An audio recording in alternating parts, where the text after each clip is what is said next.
So I would go in with every fight with the mentality, I'm ready to kill them, and I'm ready to die myself. Now, obviously I don't want to kill them and I don't want to die, but when you go in there having any other mentality is only going to hinder your performance. Ladies and gentlemen, we have Tristan Connelly in the house, fresh from Japan and semi-fresh from your UFC victory. First of all, like everyone else, congratulations on that UFC fight. Thank you. That was fantastic. Thank you. So, did you know that, okay, so for the people who don't know, or people who've forgotten, you fought Michel Pereira. Yes. And he was a weight class bigger than you. Yeah. And he missed weight. Yeah. And he came out thinking he's like capoeira, breakdance master, so he's like cartwheel, backflip guy that everyone's seen. Yeah. There's lots of memes all over the place all about everything he's done. What's the best meme that you've seen? It's when he just having people cartwheel and flipping at me, saying when you're playing a game, you don't know the controls, you just mash all the buttons. Which is appropriate because you've done a whole bunch of motion capture work for the video game industry. So yeah, for sure. We'll get into that later for sure. But let's go to that fight. So obviously, the thing that a lot of people, they remember two things. They remember the crazy cartwheel backflip and then the backflip stomp attempt. Yeah, which I don't know. That was just, it was not... Lucky he didn't land because he may have gotten disqualified, and then that would have sucked. Would have finished the fight. If he'd hit you in the head. Yeah, or even the body. Can't stomp to the body. Okay. No stomping of any nature to a downed opponent. So depending on what, so you can kick the legs. You can kick. You can soccer kick the body. You can axe kick, but you cannot. So it has to be an arc has to come to it. Okay. So if your heel's coming down, you can't stomp directly down. The only time you can stomp is when they're standing. So basically, the only stomp that's allowed is a foot stomp. Okay, I didn't know that. Yeah. Okay, so he could have easily been disqualified. So good thing that you managed to Yeah. align yourself right between his legs. So one went. Yeah. Did you know he was going to do that fancy stuff? Oh yeah, he's done crazier stuff than that in a lot of fights. If you look up his older fights, he actually did that backflip over the guy and stomped on his head, and he got away with a warning in one fight. Another one, he hung off the cage and backflip from hanging off the cage over top of the guy. Like a parkour type thing. Yeah, just crazy stuff. I see this one where he picks the guy up in a double leg against the cage, runs him all the way to the other side of the cage, and jumps off the fence, take him down. I was like, I hope he takes me down like that. And the guy didn't even get him down to his shoulders because he kind of snuck his hips out a little bit as he jumped off the cage. So he wasted all this extra energy to do. They're just, style points. I mean, it looked awesome. Again, not the smartest fighting technique, but sure, it's fun to watch. Sure. I mean, to put things in context, you had, 5 days to prepare for that? Did you have any inkling that you're going to be fighting in that UFC? I was hoping that, I knew the UFC was coming. I was staying I'm always in good, decent shape, but I was actually staying ready to make 155 because I was like, there was a 155 in the card. If maybe if one of those guys got hurt, I get the call. So I was actually... So what was your actual weight then? I was... About 175 right then. So because I was still dieting today as if I was going to go to lightweight. And then when I found out someone at 170 was out the Saturday night, I still couldn't start eating because I was like, well, I don't have it. I didn't find out I actually got it till Monday night. So I had to keep dieting in case something happened on the lightweights. Because if I started eating and then I didn't get the welterweight fight, and then something happened to lightweight, now I can't make lightweight for the lightweight fight, put me in a weird spot. So I was basically not eating for 3 days, waiting to find out if I would get the call. And at first it sounded like I probably wouldn't, then it sounded a little bit more promising. And then when I finally found out Monday night, it was huge sigh of relief. So who calls you? My manager called me. Okay. Yeah, my manager. So the UFC called your manager calls you. Yeah. Okay. Yeah. So it must have been a pretty good feeling to know that it was a go. Yeah, and I was my manager said usually it takes about an hour. When there's a short call thing, they know who within an hour. But because Michel's so big for welterweight and I was a lightweight, they were super hesitant. So they're looking at a bunch of different possibilities, and luckily I was the one that got it. I really think because of my management, he had me do all the UFC paperwork because he has it on file. He contacted the clothing department and gave him all my corner sizes, all my sizes, what color just shorts. In case. Yeah, she's like, just so you know, here's everything. I have it all ready.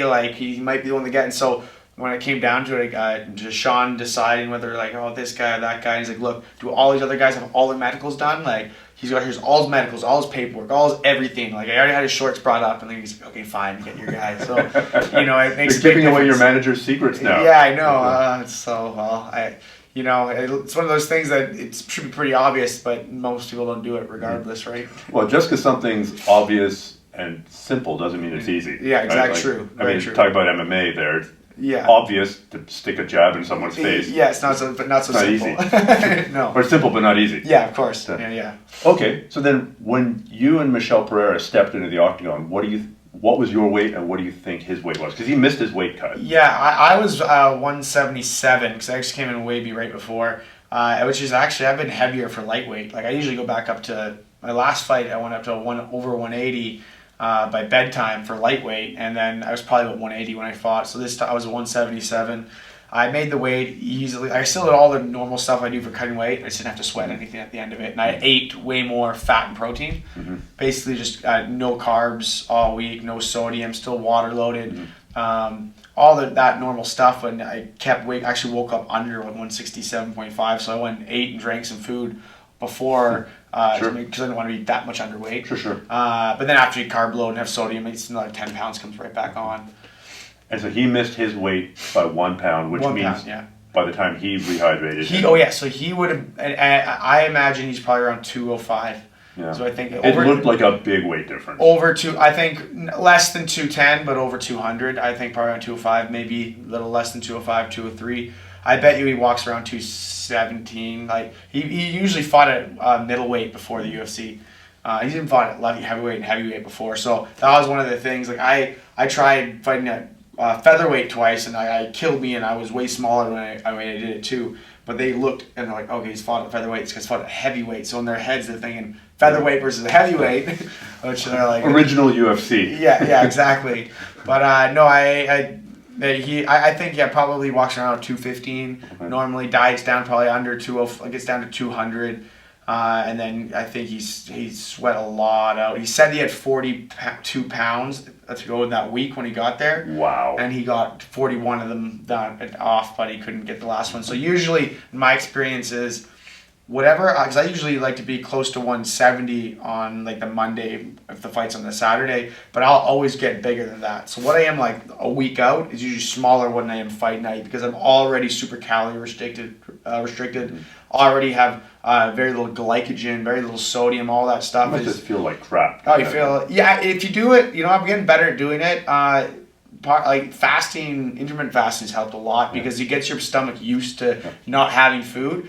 But like right now, I just got back from Japan and I've been on the road. I've been eating. Like I wake up and I crave food. But once you get past the first couple of days of that, it's fine. I can go till 3-4 in the afternoon and train and I'm not hungry. So if you have not been doing that all camp and then you have to do a fight week, it's very hard. But now, like pretty much most weekdays in general, I just fast till at least 1 or 2 in the afternoon, and by the time I get to fight week, I extend that a little bit more, and it gets really easy. No, I found exactly the same thing. Playing with intermittent fasting, your body gets used to not eating, and you don't begin that panic or that craving. No. And then if you had to go 24 hours, it's just a little bit more of the same. Yeah, and that's what I generally fight week. I go 24-hour fasts every day, so I'll eat like 1 meal a day at the same time. And you get also the relationship with food. Or mine has changed significantly. Where I recognize the difference between being hungry and being hormonally hungry. Where it's like I'm not hungry, but I'm hungry. Like I can feel my stomach feels full. I can feel everything my inside. Like I feel bloated almost. Like I feel so full. Yet I'm still wanting food. But then I know that it's just rather than just thinking that, I think that most people always kind of have a little of that, and they're like, oh, I'm hungry when I feel this craving for basically salt or sugar, the two things you crave. I'm like, oh, I'm not hungry. That's just that hormonal response. It's not the actual hunger. Versus, I know when I'm actually hungry. I'm like, I'm starving. Like, because I know that feeling too. Yeah. So I can really it helps with willpower a bit to know. Oh, this is just a fake hunger, not a real hunger. Do you think you'll have problems when you, down the road, quit fighting? Because I've noticed a lot of fighters and a lot of other athletes, as soon as they hang it up, they hang up their gloves, they're done fighting, and all of a sudden, kaboom, they're 30 or 40 pounds heavier than they were. And some of them a lot more, and they never get back down. They never get back. I think I'll still want to compete in jiu-jitsu and things when I retire a lot. I probably will go up a little. I'll probably stay around 190. Like I usually walk around 180 to 185 in okay, like just regular, and then once I start getting into fight shape, just 175 to 180, and then this last little bit I get a little bit lower. So I imagine I'll probably walk around probably closer to 185 to 195. I probably won't be as diligent, but I don't think I'll ever really get much over 200.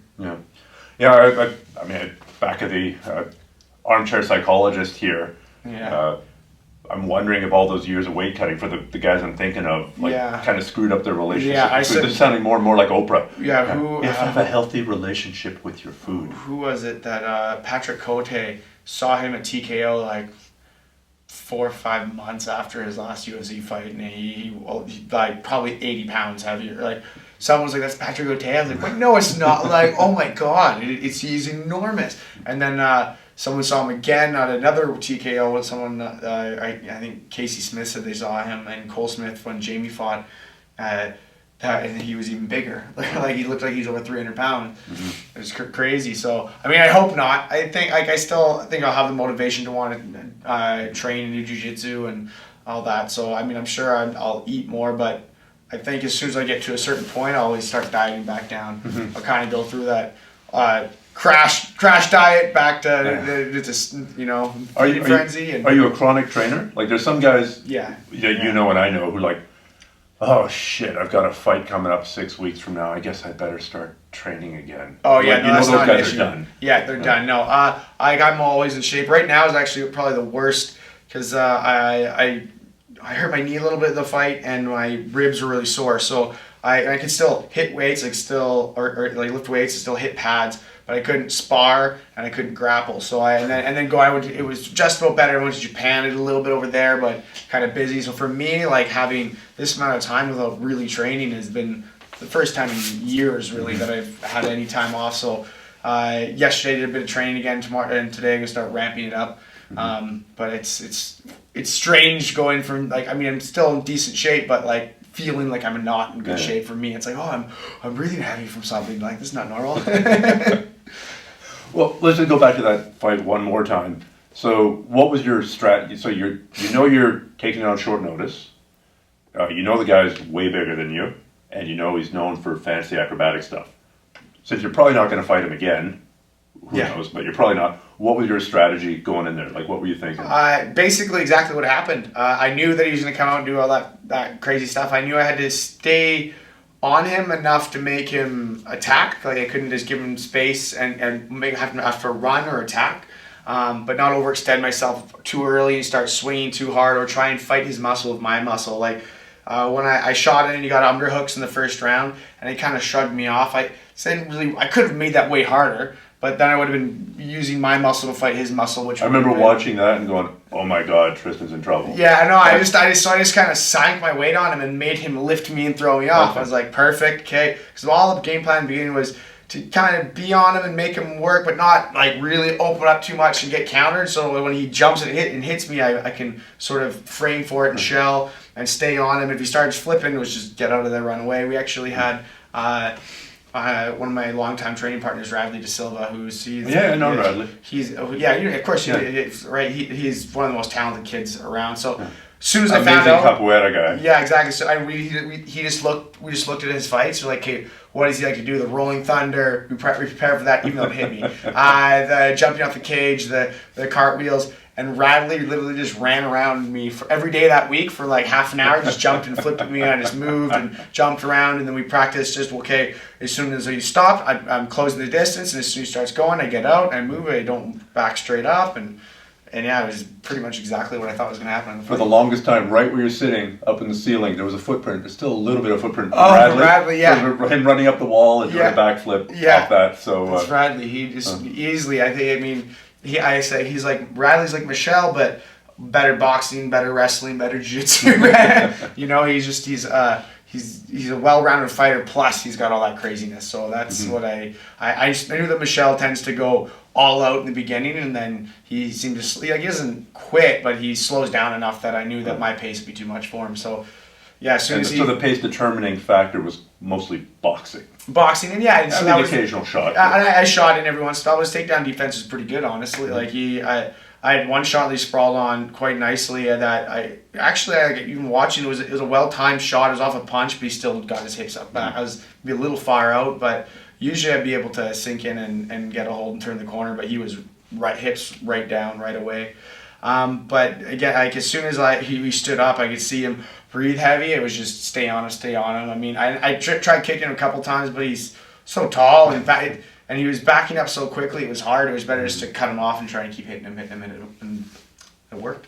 Now, sometimes you see fighters who take fights on short notice, and they're in decent shape, but it's almost they perform better because they haven't had the training camp to grind themselves down in an absolute pulp. Yeah. Do you think that's the case for you? Probably. If you had 6 weeks to train for him. Yeah, and I probably could have been in a little better shape and done better than I did. But I definitely, for me, overtraining is definitely usually a thing. I've gotten better at that over the years, taking a bit more rest time. But I very commonly will train even when I don't have a fight 3 times in a day, and then teach 2 classes, and I'll kind of train during that too, right? So it's all day. Like I'll be kind of like wrestling, grappling, and doing drills or just rolls with white belts, kind of just playing around, working on stuff all day some days.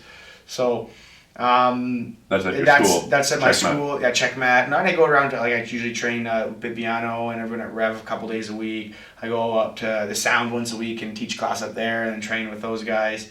It's up in Squamish. In Squamish. So it's an hour drive. Yes, an hour drive. Yeah. So from there, then I got my friend Dan from Universal. I go to roll Philippe usually. Try once or twice a week with him. And so I just have so many different training partners, and I always feel like I only have so many slots that I can fit, and there's more potential training sessions, so I try and get around to do everything, and it ends up just being mayhem every week, even when I don't have a fight. So when I have a fight, I actually tend to get a little bit more. I actually cut things out, but maybe the intensity is a little higher in the training sessions that I do. So if you had a fight, you'd do less overall training. Yeah, less overall training. I do, but now I will be even more. So I'm putting things in place so that if I need to go and travel, like if I want to go to Vegas or somewhere for 3 weeks to train, I can have that all set up. I don't have to worry. The gym's all taken care of, and all my classes are covered. Yeah, I mean the having to juggle so many cats, spin so many plates. It can't be good for you. No, it can't. And I mean, it's worked so far. I mean, everything's in the same family. It's all martial arts and MMA related, so I feel like it's all making me get better. But now at this level, the guys in the UFC, I'm gonna have to put full training camps dedicated towards that person. Like the worst guy in the UFC is good, really good. So I have to take no easy fights. Yeah, no easy fights from here on out. So I gotta take it real seriously and make sure that I'm 100% prepared. And when I have a fight, have to pretty much get rid of everything else, especially that last month. Maybe the first beginning of training camp, I can still do things, but as I get closer, 4 weeks out, 3 weeks out, it'll be just all about recovery and game planning. And what do you do for recovery? Okay, so you've gone and you beat the crap out of yourself. You're in a camp. You're in the hard part of the camp. You got 2 or 3 sessions a day. What are you doing for recovery specifically? We have a sauna at our gym, so a really nice sauna. I do a lot of sauna. Infrared or? Just a regular sauna. It's electric rock sauna. Okay. And it's nice and hot, so I try and go in there 20 minutes a day, pretty much every day. Try and get really good nights. I try to go for 9-10 hours every night. That's most of it then was stretching, foam rolling, massage, that kind of stuff. But that's most of what I do here. I'd love to do more hot, cold contrast stuff. I just don't have the setup to do it easily here where it's close to me. So you need training minions. Grasshopper, go get me 85 bags of ice. Yeah, we used to at Adam's old spot over by Lansdowne Mall, we had the old location of your school. Yeah, the old location. We had like a big recycling bucket, and we had a hose. We'd fill it up in the parking lot, throw ice in it, and all the people are like, it's a parking lot shared with a bunch of other businesses, and a bunch of fighters, no shirts on, like filling a bucket with a little water, jumping in, screaming like ah. It's more normal now. Yeah, like, it's more normal kind now. of entered the popular consciousness. Yeah, so we had a. Look, Wim Hof is here. Yeah, pretty much. We had a little shower, watering hose, and we taped it on. That was our shower, you know. So, all right. So that's recovery, and then in the heart of training camp, what are you doing in a week, or what are you doing in a day? Like how many sessions a day? How hard? Usually one hard session with some sort of sparring hard, and then 3 days a week usually lift weights, which like go further away from the fight, more volume, getting closer, more heavy, getting close just for strength. I lift weights right up until like the Monday. I'll try and 1 or 2 rep max of everything, just to make sure that my neurological, I always find that a week off of lifting, I feel way weaker after 1 week. Like, really is important to stay up on it. So there's that, and then I usually at least one other time a day I'll do some pads, which is a little easier, or I will roll, but just sort of more for fun, just not really as hard. I'll just kind of go and roll with the class type of thing.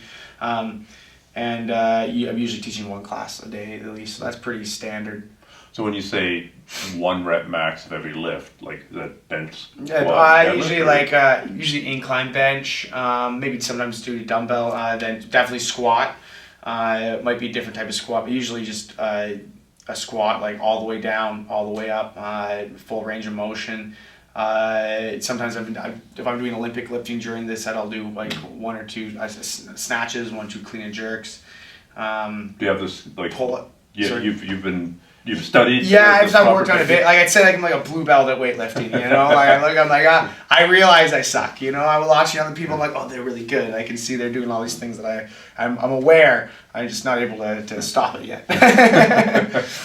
And I ask because I've seen a lot of injuries, especially for the clean. People not knowing how to do that correctly. Yeah. It would suck to injure your wrist a week out. It would, and it's a lot. Like I don't do like CrossFit style Olympic. It's like when I've worked on it, it's like working through each little motion, working like a full technique. Rarely do I do more than ever 3 clean and jerks or 3 snatches. That's kind of max I'll ever do. I'll work my way up to that kind of amount where that I'm failing to get even 1 up. And so, I mean, part of your story is that when you started MMA, your initial MMA career, you fought real tough guys, but it was hit and miss. You didn't have a stellar record to start out with. Yeah. So, what was the shift there? Like, because now you do have a winning record, and you just had a recent spectacular win. Under adverse conditions. One thing is just sticking with it. Not like a lot of people. I've seen so many talented guys just kind of quit and lose interest in that. So I just never lost interest. That was a big part of it. Another thing was moving from Victoria to Vancouver. Just changing my routine here. I met my now wife and I moved here. And so I was working in bars and nightclubs and in Victoria, and there's not much other work. And I came here and I started basically making money for teaching. And I went and worked in the rigs for a year, saved a bunch of money, and then I was just oil rigs. Yeah, the oil rigs. Where? Way up north, or way up north, yeah. Alaska. No, not that far. In Alberta. Oh, okay. So. I can't even remember the name of the towns I was by now. Just different ones, little ones I can't even remember. So then I had money saved and I came here and I was just all I was doing was training and coming home. So I just kind of led into that lifestyle of really having nothing else to distract me. And plus I learned, I had no amateur fights. I like to consider, most guys you went straight to pro fights? Yeah, so I didn't really know what I was doing. I was a blue belt and I went right pro. And so I say my first 10 fights, I went 5-5. So I was basically learning amateur mistakes in my first pro fight. So if you look at, if you were to separate my career, it's 5-5 and 9-1. And my only 1 loss is to Shane Campbell, who now is a good training partner of mine and an absolute stud. Mm-hmm. Obviously his credentials speak for themselves. UFC vet, K1 vet. I think he's had 105 fights now. Something ridiculous. Crazy. So that's my 1 loss in the last 10 fights, and then 5-5 before. So I feel like if I had fought amateur before, I'd probably be 9-1 right now. Do you think that's less of a stigma than it used to be? I mean, it used to be in MMA, like, you have 400-0, the classic Hickson ratio, right? Like, if you had one loss, the guy's a bum. Yeah. Well, it's definitely not the same as boxing. Boxing still, you have one loss and it's over with. I think it's more accepted now. Plus, there's just not as many MMA fighters that get through that. Like, it's slim pickings, because they all get. It's just so many.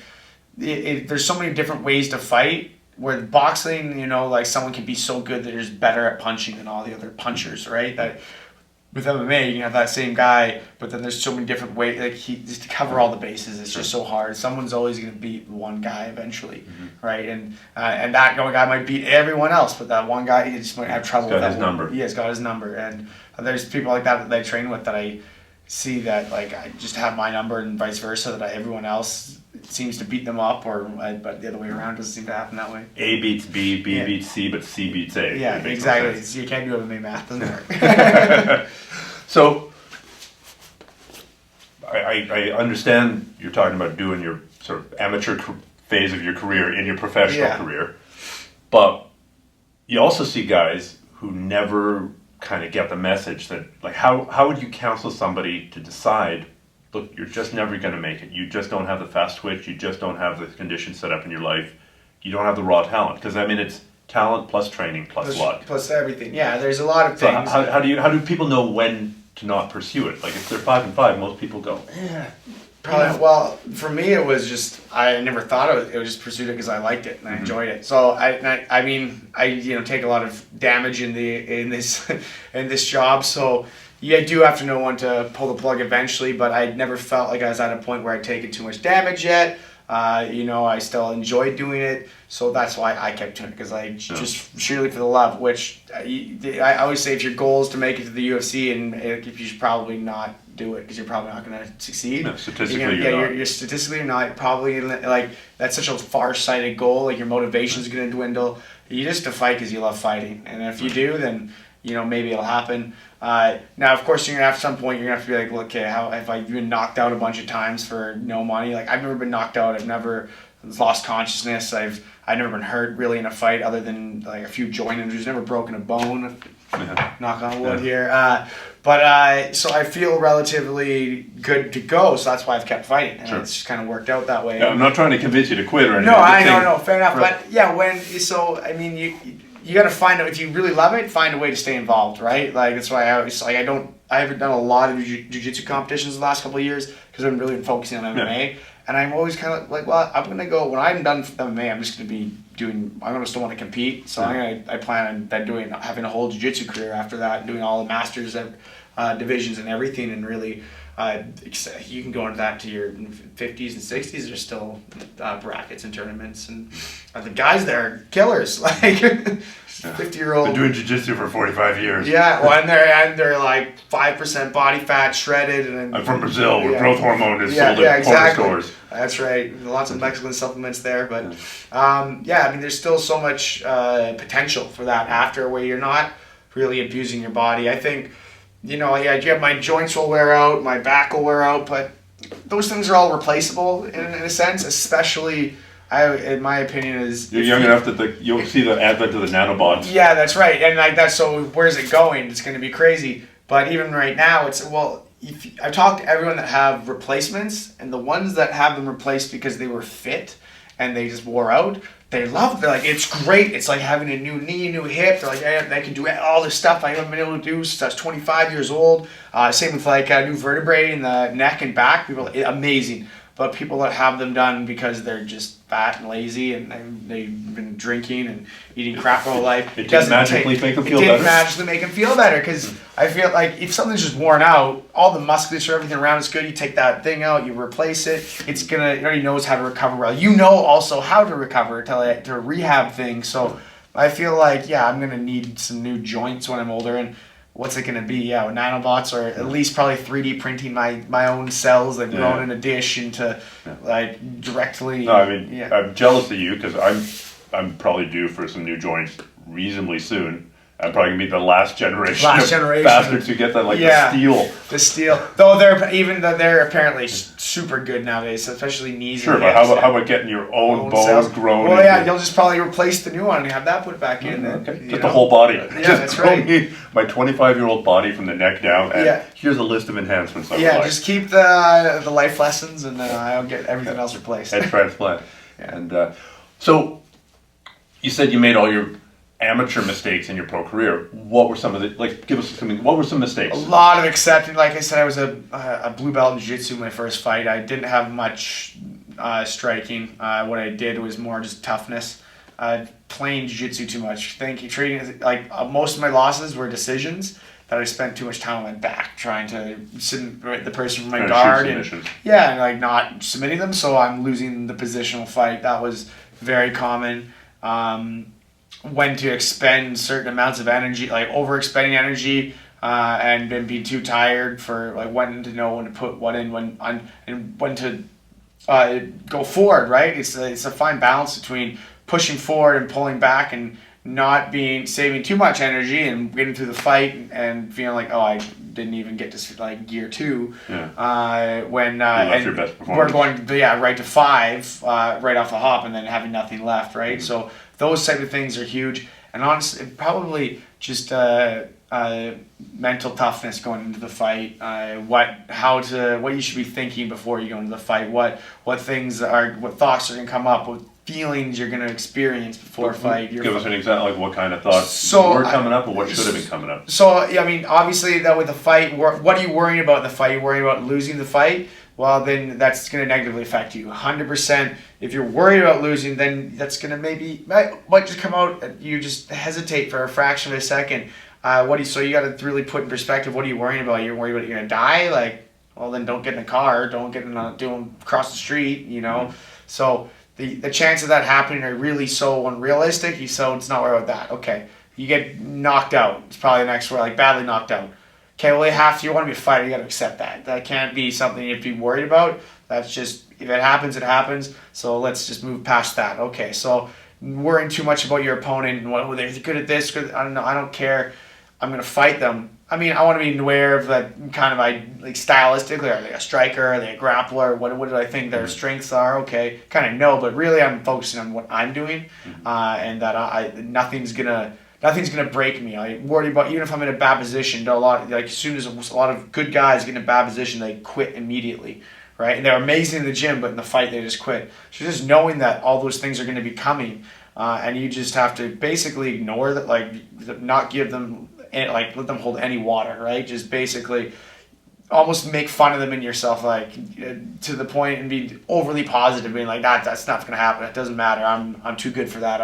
I work too hard. This person is not taking this from me. I'm going to go in there and, if he's going to have to kill me to stop me. And so I go in with every fight with the mentality. I'm ready to kill them, and I'm ready to die myself.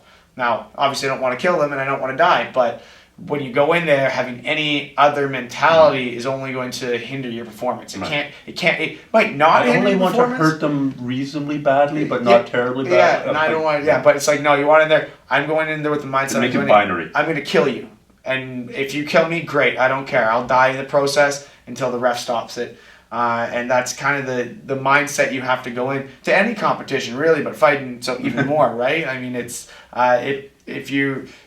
even if it doesn't affect you, because I'm sure there's people that it doesn't affect, but it's not going to speed you up. The only thing you can do is get in the way, right? So just ignore it. Do you think it's possible to go too I've known boxers who've gone in. I haven't seen this too much with MMA guys who've gotten so hyped up in the dressing room that they basically they're a mess by the time. They're a mess by the time. So no, you can't fight. So you also knowing not to fight with emotion. I learned that the hard way as well.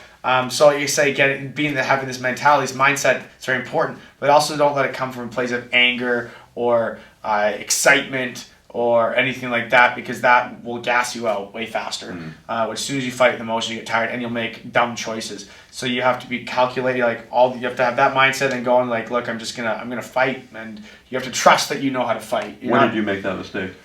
I fought with one guy, Michel Pereira, a friend of mine now. I still talk to all the time. And Pereiras. No, I know, right? Yeah, he's from TriStar is where he trains. He lives in Montreal. And I got amped up and got super almost angry, and I started not to take nothing away from Mario because he did a great job. He's a sensational fighter, but I started really trying to swing and try and hit him when instead of trying to be careful and try and be calculated. Mm-hmm. You want to be, cautious but completely confident, but you want to be cautious and be looking to actually be smart, be an intelligent fighter. But also don't be too cautious where you start to freeze. You worry, so that's where it comes. If you're too cautious because you're worrying about the negative, then you freeze. Nothing happens, and before you know it, the whole fight's gone and nothing's happened. What about turning it on in the middle of a fight? I mean, the guy I always think of, because I'm old school, is Vanderlei Silva. When he smelled, he'd fight, and then he'd smell blood in the water and go berserk. Yeah, and I mean that's part of your fight IQ, right? So that's another thing that is. You have to know when is the right time, because there's a time to do it. Absolutely, there's a time, and there's a wrong time. And sometimes you do the wrong time and you waste all your energy. The person survives, and you're like, shit, what am I gonna do? Where you don't want to hurt the person, and then they recover, and then you don't turn it on. And you could have won that way. So it's a fine line, and that's part of the game, is knowing when to do that. But I also knowing when sometimes you're getting tired, what you need to do, and when you need to make space, and how you're going to deal with things and how to fight different fighters, right? There's a fight on this weekend, Thomas Gifford, I think his name, versus something Davis. So the Davis guy took the fight on 5 days' notice and lit the other guy up. The guy was so tough. He managed to make it to the third round before getting knocked out, but the guy was clearly just way more fast twitch, way more hit way harder, and he was coming and trying to outbox him with he's just getting countered like crazy. You can't fight that way. You have to fight that person a different way. You have to know that they're going to come at you that way, and you have to look to tie them up, to counter, to tire them out that way and slow them down, because generally people that are super explosive and fast generally won't have that endurance, right? Like me, I'm not a super explosive fast person, but even in elementary school, I was winning cross country races. I was just naturally, that's what I'm good at. People ask me, what do you do for your cardio?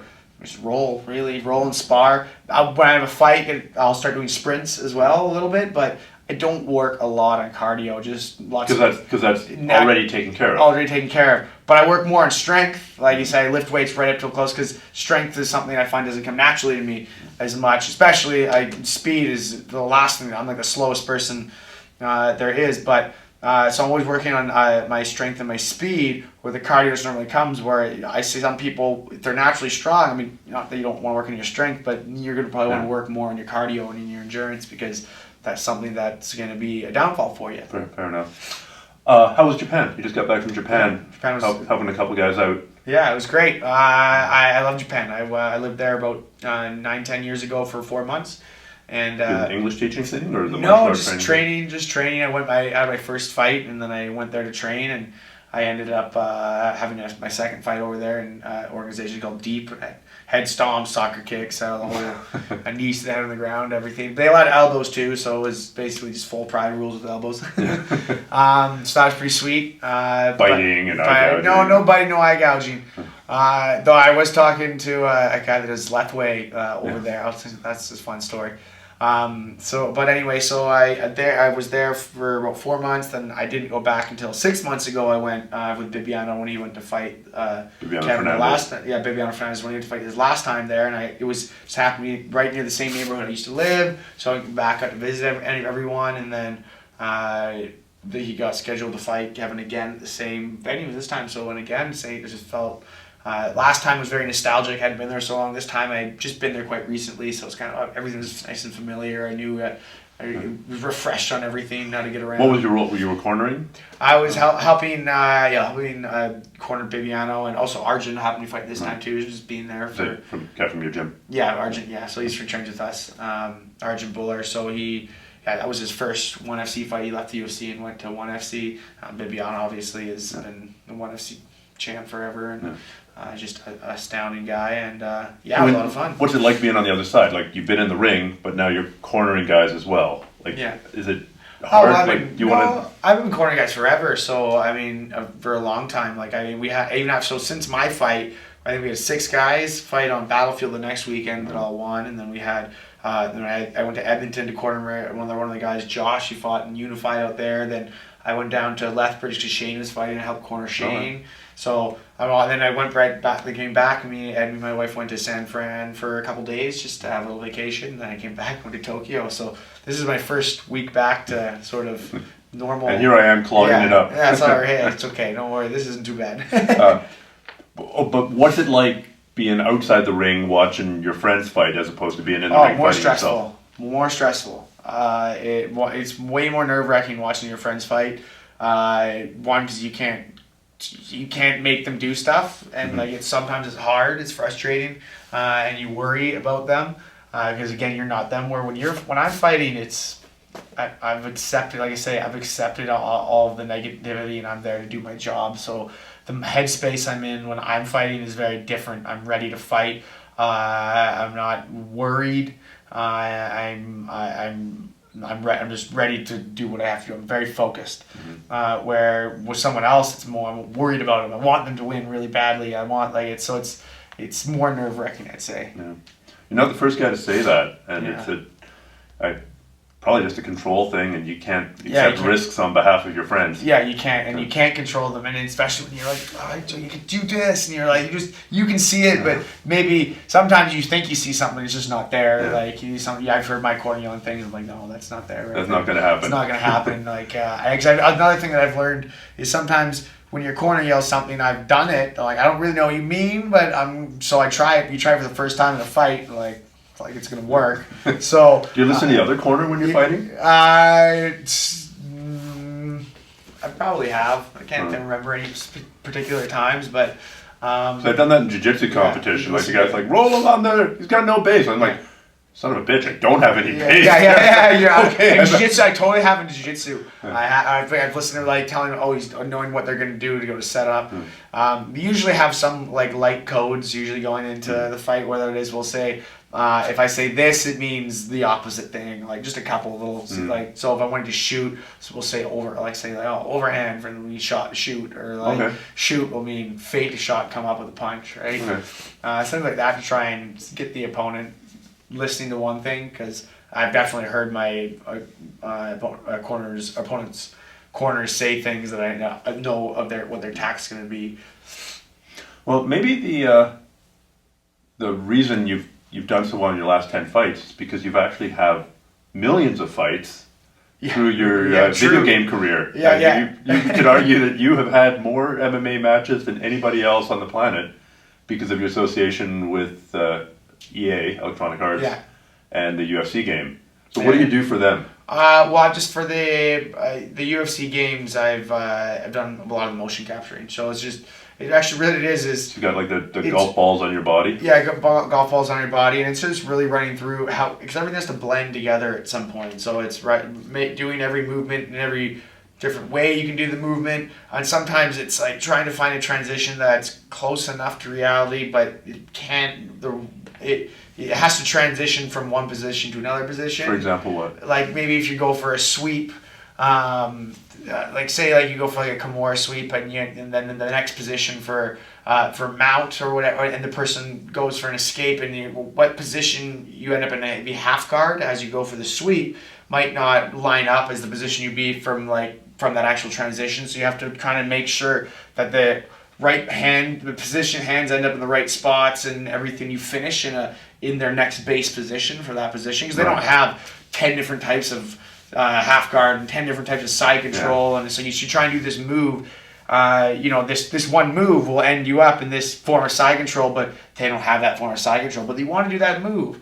So how do you do this move from this position to a position that's not real? So sometimes it doesn't quite line up. It's like, well, we're trying to make it work so it doesn't end up having a cropping issue or sure. So whatever else.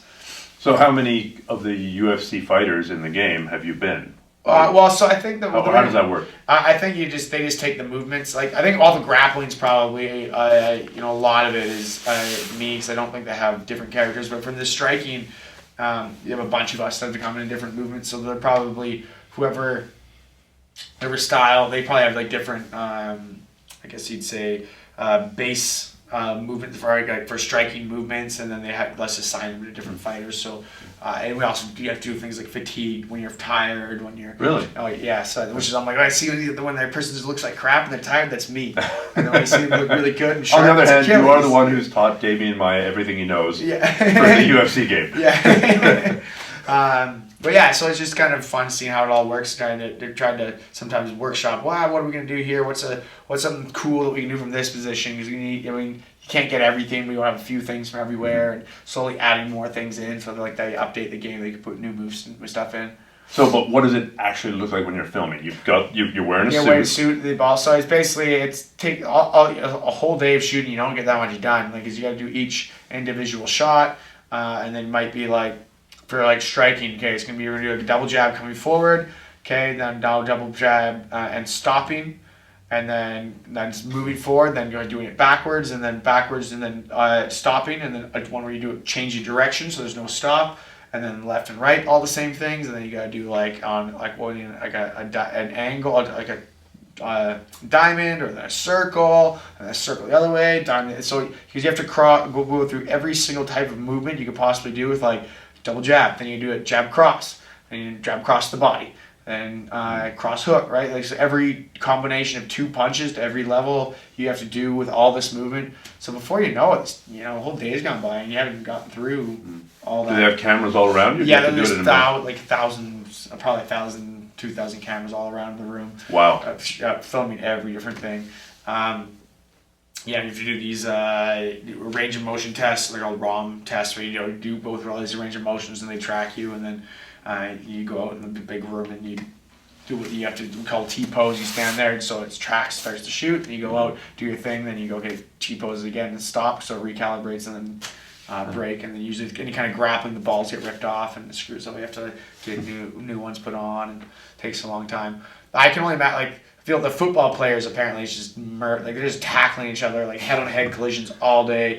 Like, all right, this time you gotta like do a backflip. Well, no, it's like you gotta hit them in ways that would be like realistic, right? That's one of the hardest things, is going from having that like fight energy, from being like, they feed you, so you're all stuffed and full, and you're like, oh, okay, I can barely walk, and then have this fight energy from like no real warm up, right? You're just kind of going into it from the last thing. Where the football players is just. All right, now you're tackling from this edge. Now you're tackling this way. Now you're getting hit from behind. Like, it's like, and they're just clobbering each other. I'm like, whoa. Like, we're just pretending to punch each other in the faces. Wow. Glad you're not a football player. Yeah. You wonder why football is way worse for brain damage than fighting. Right. So how do you fit that all in? Like, you're doing the EA stuff, the video game stuff, you're teaching, you're training. Anything else on the go? That's pretty much it. I mean, the emotion capture, you only get to do it maybe once every month or two during when they're doing the shoots. You're doing that later today? No. Today I just go. So then what I usually do there is I just teach jiu-jitsu twice a week and kickboxing once a week. So it's not too bad. It fits in the middle of the day. So sort of after my morning training session, I'll go there and teach class, and then I'll go to my gym usually after that. Mm-hmm. So usually I'll train in the morning at a different gym somewhere. Then I'll go to EA on the days I have EA, and then I go to my gym after that, and then I spend the night there, and then I go home. Awesome. So that's pretty standard for Monday to Friday. Okay. If people want to follow you, if people want to train with you, like, how do they get in touch with you? Pretty easy to get a hold of. You can on my Instagram and Twitter's MMA Tristan. You can follow me on Facebook. I finally started an athlete page, so it's just Tristan Connelly on Facebook, and also my Facebook Tristan Connelly, until I'm out of room for friends on that. And that's about it. And if they live in Vancouver area, then they can train at your school. Yeah, if you want to come to my gym, check my Vancouver. It's just east in Richmond over the Nice Street Bridge. And you can also check out the gym, message us online, checkmatvancouver.com. Also Instagram, checkmatvancouver. You can message us on there and come out and try some training. Awesome. Final question: do you know when you're fighting again, UFC? I do not have anything official. I was hoping for December, but it looks like it's probably not going to be December. So, fingers crossed for January right now. It sounds like they want to get you back in there soon, but they got a lot of fighters. Most of the cards are booked towards the end of the year, so hoping they release a schedule of events in January and again one of those cards. So that's what. Or you just gotta be ready to go into any weight class that's on 5 days anytime. notice. Yeah, that's right. I can gain 50 Wait, they give me pounds. 6 days this time, right? Awesome. Thanks so much, man. No worries. Thank you.